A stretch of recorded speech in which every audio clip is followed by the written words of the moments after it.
Shalom, bienvenidos a un nuevo estudio de nuestra comunidad Benei Adon Olam. En esta oportunidad estudiando la Parashat Vayishlach, porción, ¿cierto?, de el libro de Bereshit, donde ya nos lleva a la parte, la última historia quizás de los patriarcas. Jacob, bueno, todavía le queda historia por delante, pero ya vemos, ¿cierto?, al último de los tres patriarcas viviendo sus momentos clímax, ¿no?, en su vida. Le quedará alguno más, pero bueno, aquí tiene un momento bastante difícil, ¿no?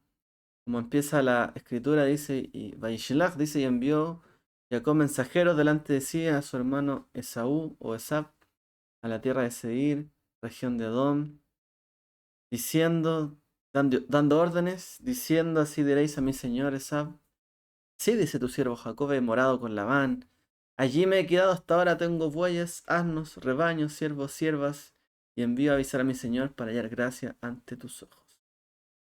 Todo esto bajo el contexto del temor, ¿cierto?, de Jacob de que su hermano lo perseguía a muerte. Jacob tenía 97 años, según habla, ¿cierto?, del Seder Olam, este calendario histórico, digamos, de las escrituras. En el año 2205, Jacob tenía 97 años y envía estos mensajeros, ¿cierto?, para saludar a Esaf, informarle también, va de camino y preparándose también para luchar. Y aplica, ¿cierto?, la estrategia triple antes de esta confrontación o este encuentro. Primero utiliza la tefilá, la oración, utiliza la diplomacia y la guerra y las estrategias, ¿cierto?, de guerra. Y ante la confrontación real que tuvo, ¿cierto?, en el medio de la noche, vence, ¿cierto?, a, a este ángel, ¿no?, que aparece allí y se gana el nombre de Israel. Una persona que ha luchado, ha batallado. Y debido a la herida también que sufrió en esta batalla, ¿cierto? Es que se recuerda que los hijos de Israel no comen del muslo, ¿cierto? El Gida Nashe, nervio ciático. Y se reencuentran los hermanos después de 34 años de separación. 34 años. Jacob tenía 97, o sea, se separaron cuando tenían 63 años sin verse. Perdón, a los 63 años, Jacob parte de su casa. Bastante de edad, ¿no? Y se encuentran después de 34 años. Bueno, en este momento vivían un poquito más de años, ¿no? Según escriben en las escrituras. Pero igual, bastantes años, ¿no? Más adelante, Jacob y Esab se encuentran y acuerdan separarse, pero esta vez de manera pacífica. Esab regresa, ¿cierto?, al reino de Seir y Jacob se establece a las afueras de Siquem. En tal contexto, Siquem terminó siendo, ¿cierto?, una ciudad calamitosa para la familia de Jacob, ya que aquí Dina es secuestrada y ultrajada por Siquem, hijo de Hamor, y los hijos de Jacob, Shimón y Leví, utilizan una estrategia para matar con éxito, ¿cierto?, a los hombres de Siquem. Bueno, según algunos, ¿cierto?, que no sabemos bien la edad que podrían haber tenido, pero tenían ellos la edad, eran jóvenes, quizás bar mitzvah, cuando hicieron esto. Bueno, con todo esto, ¿cierto?, hubo situaciones difíciles todavía para Jacob con sus hijos.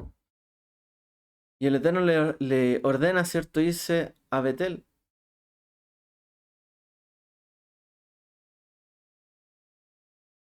Más adelante, Rachel, ¿cierto?, vuelve a dar a luz un último hijo que se llama Benjamín, ¿cierto?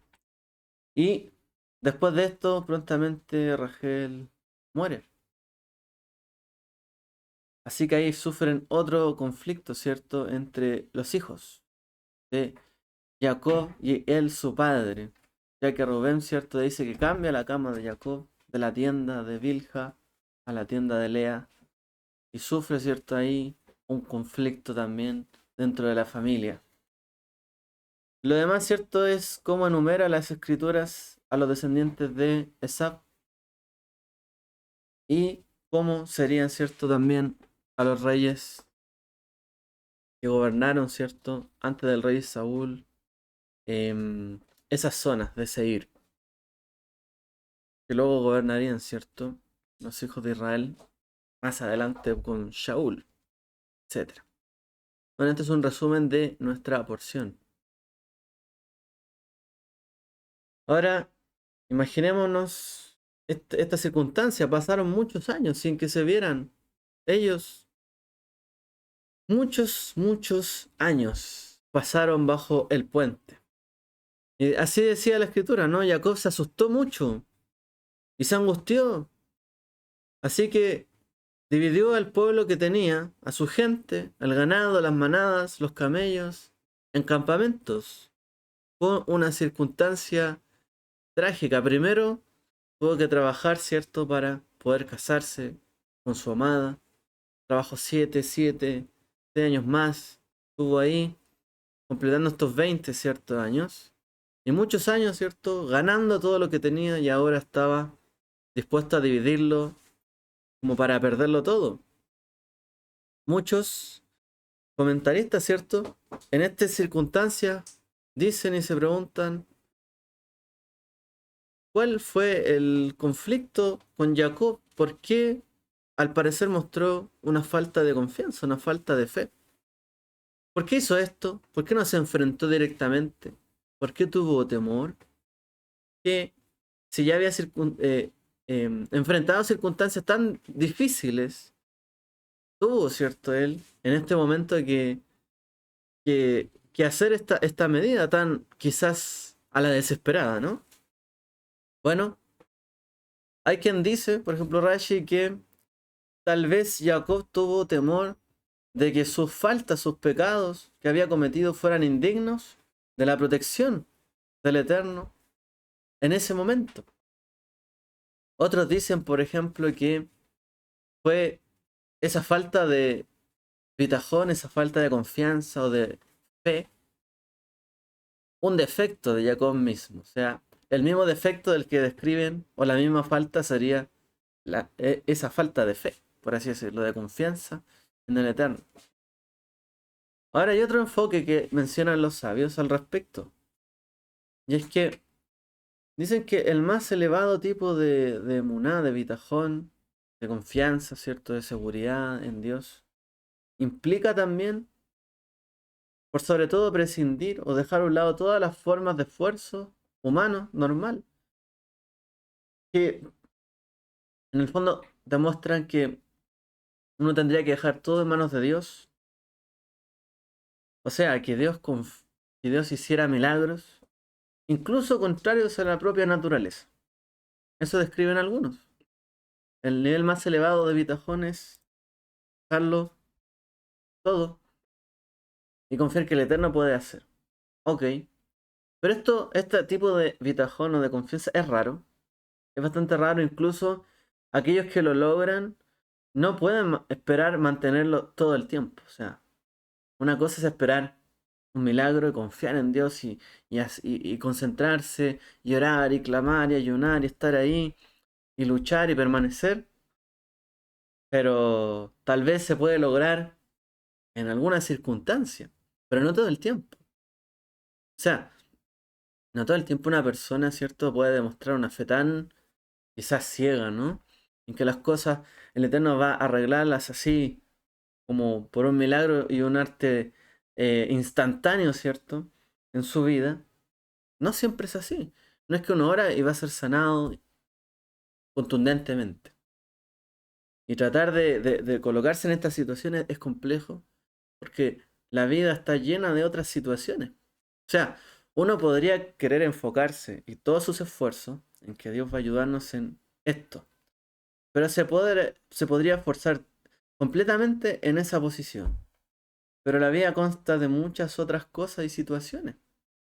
Uno pongamos un ejemplo, confiando en que el Eterno me va a dar sanidad de una enfermedad y estar totalmente confiado y seguro, no va a significar de que yo pueda estar orando quizás todo el tiempo, ayunando todo el tiempo, confiando todo el tiempo, porque también tengo que vivir, comer, a lo mejor alimentar a mis hijos. Y no es que voy a confiar en Dios que me va a llover el dinero del cielo y va a sustentar a todos los que necesitan de mí, o de mi esfuerzo, de mi trabajo. Así como yo confío en que Él me va a sanar y solo me dedico a Él que me va a sanar, hay otras cosas que hay que hacer. Entonces, ese tipo de bitajón es raro. Puedes centrar, a lo mejor podemos centrarnos en algo en particular, pero no en todas las cosas. O sea, no por tener tanta confianza en Dios, no voy a trabajar porque Dios va a dar de comer a mis hijos. No es tan así, esto, ¿cierto? Entonces es raro.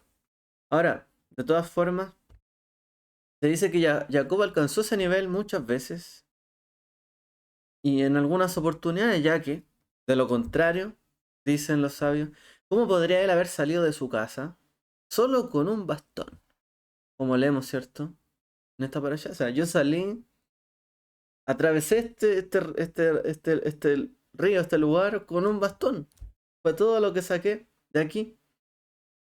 Y de hecho, él tenía que dormir y reposar su cabeza en una piedra. Ni siquiera en una almohada, en un lugar más cómodo, ¿no? Una piedra. Y con todo, tuvo confianza en el Eterno, en que Él lo iba a bendecir tal como le había dicho. Y eso es lo que se recuerda, ¿no? En esta parasha. Tú me dijiste esto, ya has cumplido. O sea, Él tuvo confianza. Como para haber ido con nada y volver ahora con tantas cosas, por supuesto que tendría que haber tenido él una confianza muy grande en el Eterno, Bitajón. Ahora, sin embargo, a menos que una persona esté totalmente inspirada en algún momento, o que Dios nos haya hecho una promesa en X cosa, no podemos esperar a mantener una confianza así todo el tiempo, para no hacer, y de tal manera en que uno ni siquiera haga esfuerzos para protegerse a sí mismo de ciertas circunstancias y a su familia. O sea, yo no puedo concentrarme solo en que Dios me va a dar una sanidad y no tratar de proteger a mi familia, alimentarlos, apoyarlos, etcétera. Esto es lo mismo que sucede acá. Yo tengo confianza en el Eterno. Él me trajo hasta aquí. Pero ahora estamos en una situación difícil. No porque tenga mucha emuná y confianza, voy a dejar de lado como a mi familia o dejarlos morir o no hacer nada, ningún esfuerzo como para que ellos puedan librarse de esta situación. Bueno, por eso dice, Katonti Mikola Hasadim. He sido disminuido por todas las bondades y por toda la verdad que has hecho para con tu siervo. Porque con mi callado, con un bastón, con un bordón, crucé este río Jordán y ahora tengo 2 campamentos. ¿Por qué tenía, o por qué se veía tan disminuido ante la bondad y la verdad que Dios había hecho en su vida? ¿Por qué él se vio tan pequeño ante esto? ¿Por qué dijo Catonte? Soy más pequeño que todas las bondades que has hecho conmigo. Me hice pequeño, me disminuí. O sea, por un lado está diciendo, crucé con un bastón y ahora tengo 2 campamentos, pero soy más pequeño que todo lo que él me ha dado. Bueno, hay quien dice, ¿por qué los justos o por qué Jacob en esta situación tenía temor o tienen temor de beneficiarse de la bondad de Dios? ¿Por qué dice así con temor? Soy más pequeño. ¿Por qué no dice, bendito eres Señor que me has bendecido con toda bondad y toda verdad? No dice, soy más pequeño. Porque piensan, los justos dicen, los rabinos, que cuanto uno más recibe del Eterno, más se está en deuda o más se está obligado a devolver en forma de niveles todavía más elevados en el servicio a Dios. Entonces, ellos dicen que los justos temen no estar a la altura de la exigencia y convertirse en merecedores de castigo De modo que lo que comenzó con una bondad, con la verdad de Dios, con un regalo de Dios, termine en todo lo contrario. Eso es lo que piensa, dicen, un justo. O sea, Dios me ha bendecido, me ha dado bondades, con toda verdad. Ha hablado con su siervo, y si Él me dijo algo, aquí estoy y yo lo veo el día de hoy. Pero eso no significa que todo eso sea o lo haya ganado por derecho propio. Al contrario, soy más pequeño, soy más débil, soy menor que todas las bendiciones y bondades que Él me ha dado a mí. Porque en cuanto Él más me da, yo también le tengo que retribuir a Él. Y puede ser que mientras más tenga que retribuirle, sea menos capaz de retribuirle a Él. Porque cuanto uno más recibe,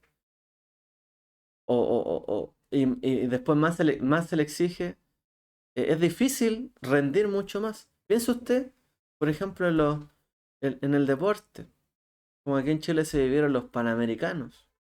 Cuando una persona comienza a entrenar, póngase usted una carrera, puede que se demore 2 minutos en una carrera, no sé, en 100 metros. Pero a medida que entrena, puede bajar de los 2 minutos quizás minuto y medio, 1 minuto, y así va bajando. Pero una vez que usted se encuentra en un nivel alto, bajar un tiempo grande, considerable, es mucho más difícil. O sea, responder a la exigencia, ya habiendo llegado a un nivel tan alto, es más difícil. Y de hecho, toda la curva de la vida de las personas es que en un momento estamos arriba, físicamente, y después el cuerpo empieza, ¿cierto?, a ponerse más débil, debilitarse. La mente, el cerebro, en un momento memoriza, aprende todo, muchas cosas y después empieza a bajar, disminuir, ¿cierto? Y a veces teníamos la fuerza, muchos piensan, ¿no? A lo mejor para servir al Señor, hacer aquí, allá, mover, correr, levantar, bajar, ir para acá, para allá. A lo mejor con el tiempo las fuerzas disminuyen también. Entonces dicen los sabios que Jacob, así como los justos, se sienten menores, más pequeños que toda la bondad de Dios. Porque mientras mayor es la bondad, menos puedo yo retribuirle a Él. Imagínense Jacob ya con 97 años. ¿Qué más puedo hacer por ti después de todo lo que me has bendecido y ahora más encima he de pedirte que me libres de la mano de mi hermano Saf, que tiene mucha riqueza, mucho poder y que no me cueste nada a mí? Cuando él ve que tengo una multitud, que estoy preparado como para enfrentarlo y que no pase nada, después de que era odiado a muerte. Entonces, es como, ¿qué más te puedo exigir?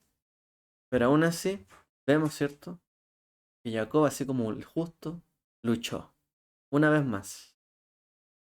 Aún consciente, ¿cierto?, de que era mucho más lo que iba a tener que retribuir.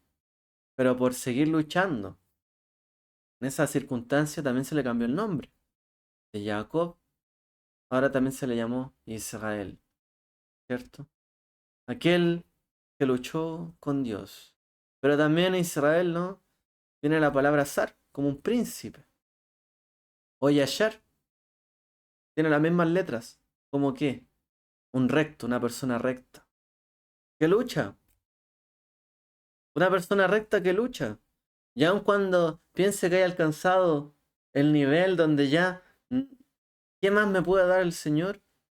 Soy menor que todo esto, pero aún así sigo luchando. Aunque ya uno pensaría que llegó hasta el nivel superior, siguió luchando y a su vez siguió considerándose menor que todo lo que Dios le daba. Y por eso el favor del Eterno estuvo con él. No porque él se sintió superior en ese momento, no porque él le exigió a Dios que hiciera esto, al contrario. Dijo, pues aún en esta circunstancia soy menor que todo lo que me ha dado, todo lo que ha hecho por mí. ¿Qué más le puedo exigir yo a él? Pero aún así siguió luchando y batalló. Y ese es el camino del justo, del recto, del que lucha y sigue y se mantiene. Además, dicen los sabios que cuando una persona justa piensa en la recompensa que ha de venir, La recompensa vendrá en el mundo venidero, la mayor parte de la recompensa. Pero esto se aplica solo a los justos. Porque los malvados, dice la escritura, Él paga a sus enemigos durante su vida para hacerlos perecer. En cambio, a los justos, ¿cierto? Que temen estar en esta categoría, esperan recibir su recompensa no ahora, sino en el mundo venidero, acumulando tesoros no hoy día, en el reino de los cielos, como dijo el maestro Yeshua. Ese es el camino del justo, buscando la justicia de Dios, la rectitud que Dios nos demanda, considerándonos menor que todo lo que hemos recibido.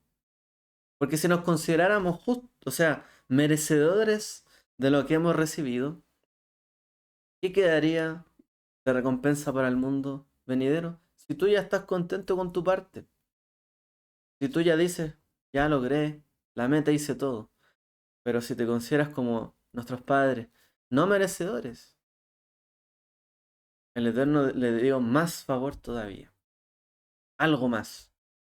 Y eso fue que lo librara, ¿cierto?, en esta ocasión.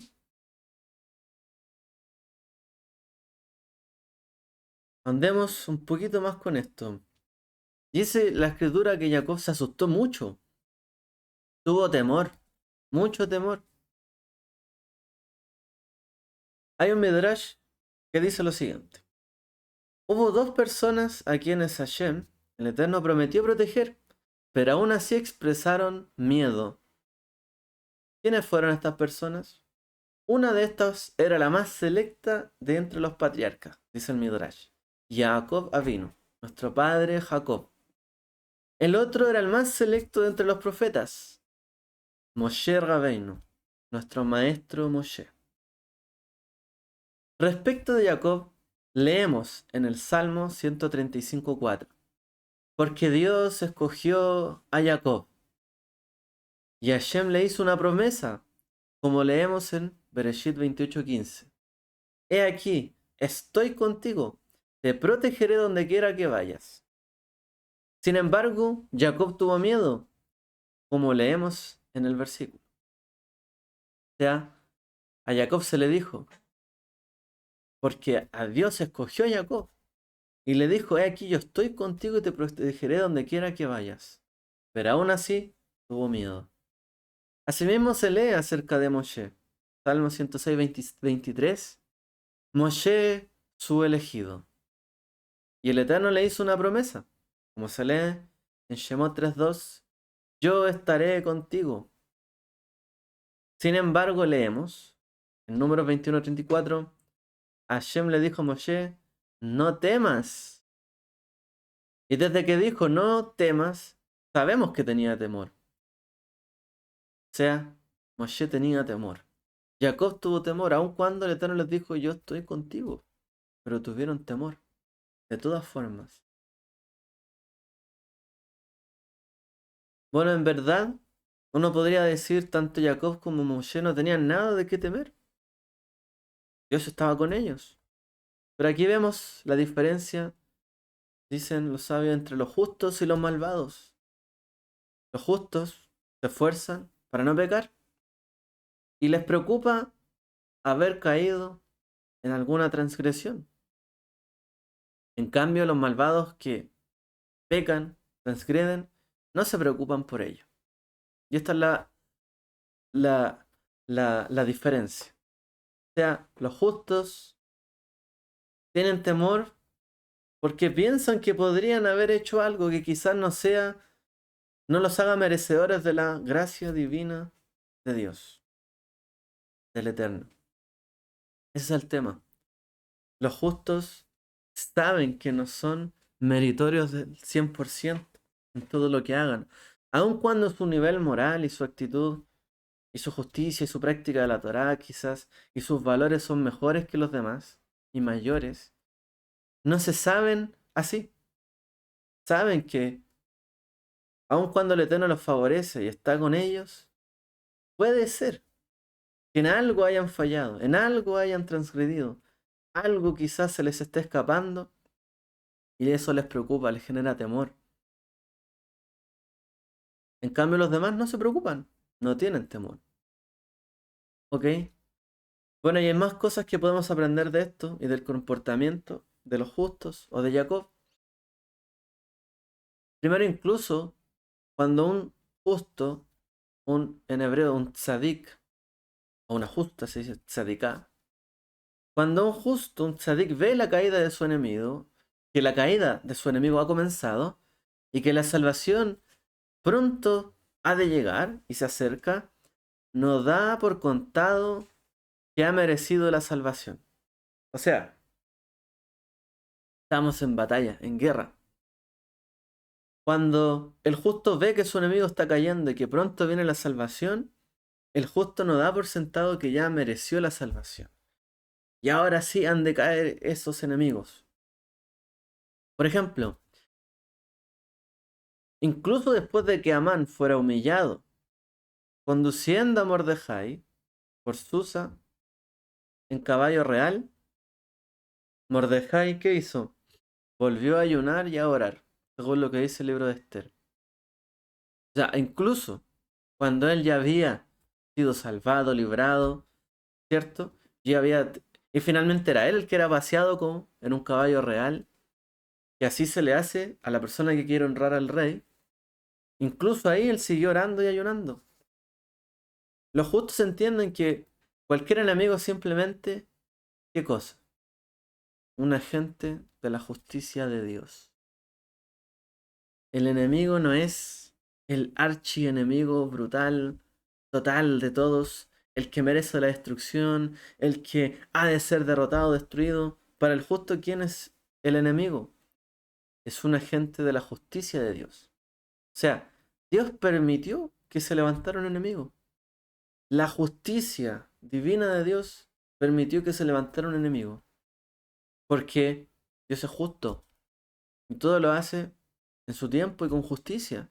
Y si un enemigo se levanta es por algo, y es porque su voluntad lo permite. Por lo tanto, un enemigo no es simplemente alguien que vino contra mí y he de odiarlo y castigarlo porque es mi enemigo. Yeshua, ¿cierto? Decía, o sea, hay que amar incluso a los enemigos. ¿A qué se refiere? ¿Por qué de amar a los enemigos? A los que me persiguen, a los que me odian, a los que me maldicen. ¿Por qué tengo que amarlos? ¿Por qué tengo que no verlos como enemigos? Por lo mismo, porque son agentes de la justicia de Dios. Si alguien me persigue, dichoso, porque está siendo perseguido por la causa justa de Dios. Si alguien me maldice, si alguien se hace mi enemigo y lo hace por causa de que yo sigo el camino de Dios, pues dichoso. Y así le dijo Yeshua a sus discípulos: ustedes serán echados de la sinagoga, los perseguirán. Pero dichosos si son perseguidos por la causa del reino de Dios. Los apóstoles enseñaron lo mismo. Alégrense que están siendo perseguidos. En esa prueba, en esa aflicción, no se centren sus ojos en el enemigo, sino en que Dios permitió eso. Porque ustedes son justos y los está validando a ustedes. El Eterno tiene muchos agentes en este mundo y muchos enemigos que se pueden levantar contra nosotros. Incluso si Amán, en la historia de Esther, ¿cierto? Mordejai, Amán, si él no estuviera destinado a ser el agente del Eterno para castigar al pueblo judío, alguien más podría haber sido otro, cualquier otro, a menos que el pueblo siguiera ayunando y orando. Lo que hizo Mordejai.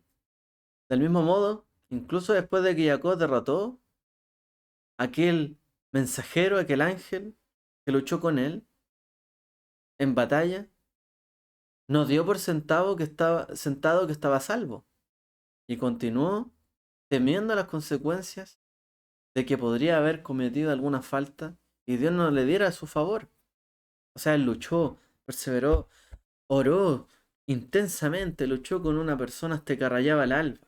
Le cambiaron el nombre. No te suelto hasta que me bendigas. Hay quien dice que fue un mensajero de Esab, etcétera. Bueno, ahí no entraremos en detalle. Pero él luchó, batalló, estuvo ahí. Pero aún ni así Jacob dijo, ya estamos listos. Se acabó. Ahora sí Dios me salvará. Ya me bendijo. No. Siguió tomando precauciones, por si acaso. Se consideraba menor que el favor que Dios le daba. Y aquí tenemos otra implicancia. Por otro lado, es posible que Jacob y Moshe hayan tenido miedo porque no querían más favores del Eterno, por así decirlo. ¿En qué sentido? Dicen que Dios creó este mundo con su atributo de justicia. Pero él sabía, Dios, que el mundo así no podría sobrevivir porque cualquier persona que peca y desobedece merece morir. La sentencia. Por eso dicen, Dios también creó el mundo y le agregó con justicia. Ese es el cimiento del mundo, y le agregó el atributo de misericordia. En cambio, dicen que las personas justas, tzadikim, ¿qué es lo que prefieren? Son justas, ¿por qué? Porque siguen la justicia. Ellos prefieren vivir en un mundo donde Dios sea justo completamente. Y esto es lo que dicen que Jacob quiso decir cuando mencionó, el Eterno será Dios para mí, Hashem será Elohim para mí. Es decir, será Hashem, será Dios. Que es el nombre, ¿cierto? Que muestra Elohim, dice el Eterno, Adonai, Yod He Vav He, ¿cierto? Las 4 letras, será Elohim para mí. Y los sabios enseñan que el nombre de Dios, ¿cierto? Yod He Vav He, representa el atributo de misericordia de Él. Y Elohim o Elohim significa el atributo de justicia. Es decir, el Eterno, Él ha sido Elohim para mí. Él ha sido justo para mí, me está diciendo. Él, misericordioso, ha sido justo para mí. O sea, el justo prefiere siempre la justicia estricta. Por eso es que el justo, ante un caso de duda, prefiere salir perdiendo en vez de quedarse con algo que no le corresponde. Prefiere salir perjudicado en vez de ser él el que perjudica. Prefiere guardar silencio en vez de ser él el que habla y transgreda. El justo siempre está ahí, aguantando, ¿cierto? ¿Por qué? Porque tiene, ¿cierto? Esta medida. Bueno, el justo, Jacob, tuvo su noche, ¿cierto? Y dice Jacob se quedó solo. Vaivater Jacob levadó, dice. Y Jacob se quedó solo, levadó. Hay un Midrash que también afirma la soledad, que él se quedó solo, por la soledad del Eterno. De hecho hay un versículo, ¿no?, que es bastante relacionado. Vaivater Jacob levadó y Jacob se quedó solo. Y después el profeta dice, Benis Gab Hashem levadó. Y solo él será exaltado Bayomahu en aquel día. Levadó dice como fuera solo él. Y solo él será exaltado. Y dice, y solo él se quedó. Jacob solo él se quedó. Y el profeta dice, y solo él, el Eterno, será exaltado. Entonces el Midrash compara esta soledad y dice, la soledad de Jacob es similar a la soledad del Eterno. Así como dice, Jacob se quedó solo, dice, y el Eterno será solo él exaltado en aquel día. ¿Qué significa esto? El Midrash fue conciso, solo hizo la comparación. Bueno, dicen los sabios en este sentido que Dios implantó un sentimiento de soledad en las personas por una razón. Dicen, la soledad es inherente a las personas, está en nuestro interior. Todos en algún momento nos hemos sentido solos.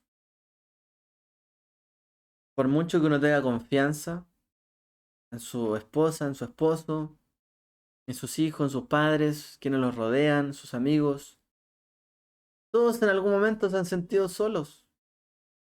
No estuvieron para mí justo en el momento en que lo necesité. Y la gente en ese momento se siente mal. Y muchas veces capaz de romper los lazos con el resto para sentirse solos, más solos todavía.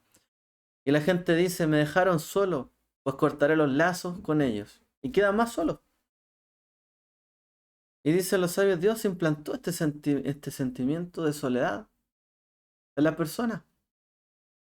De hecho, a veces cuando las personas buscan llenarse de lujos, de comida, de muchos tipos de cosas, llega un momento donde se sienten solas, un vacío, ¿no?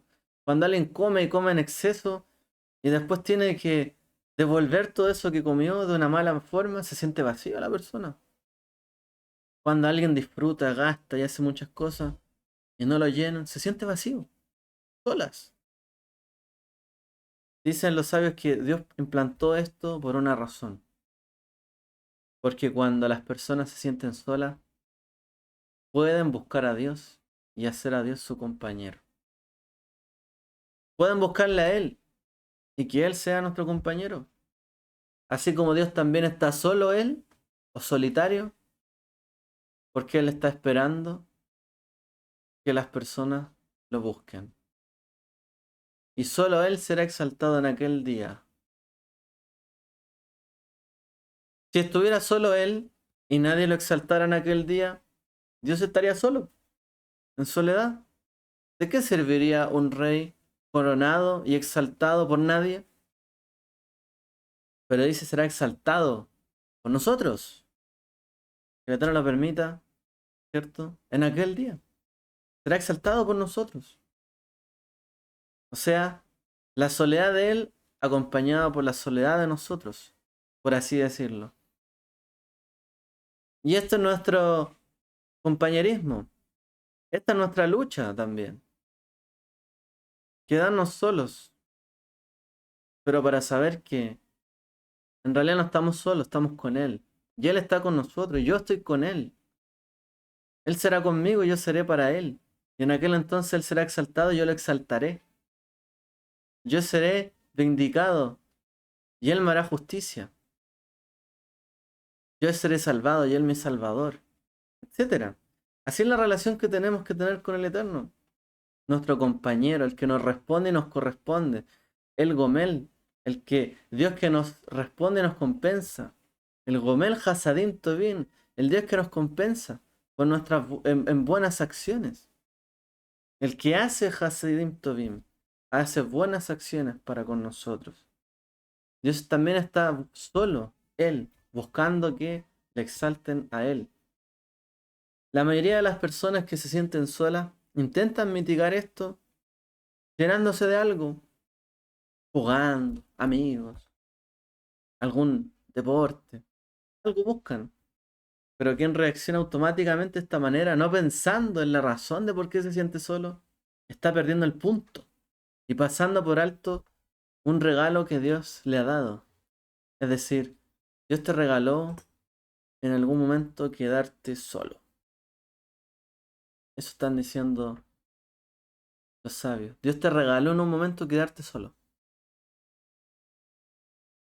Dios te regaló ese momento donde te quedaste solo, te quedaste sola. No sabías qué hacer, no sabías qué decir, no había nadie que te tendiera la mano, no había quien te ayudara, no tenías cómo ayudarte a ti mismo, ti mismo. No tenías qué hacer, no sabías si te iba a responder o no, no sabías si iba a resultar bien o no las cosas. Dios te dejó solo, sola, y te dio el regalo de dejarte solo, en la soledad. Dios te dio ese regalo. ¿Para qué? Para que supieras que solo Él puede ser tu compañero. Solo el Eterno puede ser tu compañero. Solo Él te puede entender.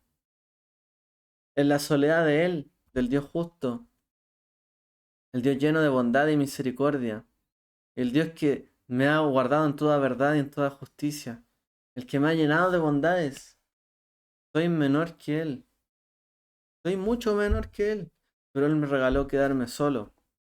Me fui solo de allá de la casa de mis padres. Y ahora de nuevo estoy solo. a punto de cruzar un campamento lleno de gente, 2 campamentos, pero me quedé solo, no sé qué hacer. Y el Eterno le regaló a Jacob quedarse solo. Y apareció ahí. Y él dijo, no, no estoy solo. Todavía he de luchar. Todavía Él está conmigo. Él me dijo, estaré contigo, te protegeré. Todavía puedo seguir adelante. No estoy solo. Tengo una razón para luchar. No estoy solo. Él está conmigo. Y yo estaré con Él. Y le regaló, ¿cierto? Esa comunión. Y por eso le puso por nombre Israel. Porque aquel pueblo aislado entre las naciones más pequeño, dice la escritura. Israel es la nación más pequeña entre todas. Leíamos el Haftará. La nación más pequeña, más insignificante. Así también Jacob se sintió el más pequeño, el más insignificante. Entre todos, aunque él tenía sus campamentos y todo aquello. Él era el menor de todos, el más pequeño. Pero Dios estuvo con él. Y eso fue toda la diferencia de lo que él entendió en ese momento. Dios está conmigo. Tampoco lo voy a soltar. Y tampoco me va a soltar. Yo lo tomaré, caminaré con él, me protegerá, no lo soltaré, porque él no me ha de soltar también. Y él demostró querer no soltar a Dios. En su soledad yo lo acompañaré, estaré con él, aun cuando sea el más pequeño entre todos. El vitupendiado, el burlado, ¿cierto? El desechado, como muchas veces lo fue Israel, estuvo con nosotros, estuvo contigo y con ustedes, ¿cierto? Y ese es el regalo que hemos recibido de Él. Valoremos también esos tiempos, a veces nos angustiamos, pasamos momentos difíciles, pero miren, miremos hacia atrás, miremos hacia adelante. Ese momento también ha de pasar, pero entendamos el regalo que Él nos da. Él está con nosotros. Y eso es todo lo que importa. Eso es toda la diferencia del resto de las naciones, del resto de las personas. El Eterno les bendiga. Shabbat shalom.